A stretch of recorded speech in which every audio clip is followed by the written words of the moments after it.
மட்டக்களப்பு மாவட்டத்திற்கான ஒருங்கிணைப்பு குழு கூட்டம் தொழில் முயற்சியாண்மை அபிவிருத்தி அமைச்சரும் பாராளுமன்ற உறுப்பினருமாகிய சுனில் ஹந்துனெத்தி தலைமையில் மட்டக்களப்பு மாவட்ட அரசாங்க அதிபர் JS அருள்ராஜின் ஏற்பாட்டில் இன்று நடைபெற்றது. பழைய மாவட்ட செயலக மாநாட்டு மண்டபத்தில் மாவட்டத்திற்கான ஒருங்கிணைப்பு குழு கூட்டம் நடைபெற்றது. மேலும் கிழக்கு மாகாண ஆளுநரும் மாவட்ட ஒருங்கிணைப்பு குழுவின் இணைத் தலைவருமான பேராசிரியர் ஜெயந்திலால் ரத்னசேகர, மட்டக்களப்பு மாவட்ட பாராளுமன்ற உறுப்பினர்களான கந்தசாமி பிரபு, ராசமாணிக்கம் சாணக்கியன், இளையதம்பி ஸ்ரீநாத் ஆகியோர் இந்த கூட்டத்தில் கலந்து கொண்டிருந்தனர்.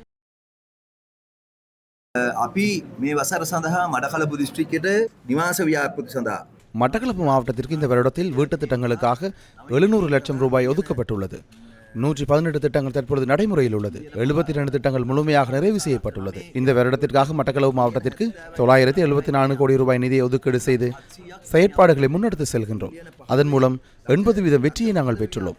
டிசம்பர் மாதம் இறுதிக்குள் மிகுதி நிதியையும் பயன்படுத்தி இந்த திட்டங்களை வெற்றிகரமாக முன்னெடுக்க முடியும் என எதிர்பார்க்கின்றோம். ராணுவம் தொடர்ச்சியாக ராணுவ முகாம்களை அமைத்திருந்த காணிகளை விடுவித்து பாடசாலைகள் மற்றும் ஏனைய திட்டங்களை முன்னெடுப்பதற்கான வசதிகளை செய்வது தொடர்பில் தொடர்ச்சியாக கலந்துரையாடி வருகின்றோம். இன்றும் ஒரு பாடசாலைக்கான காணியை விடுவித்தோம். ராமகிருஷ்ண கனிஷ்ட வித்தியாலயம் மிக விரைவில் அந்த காணியில் முன்னெடுக்க முடியும்.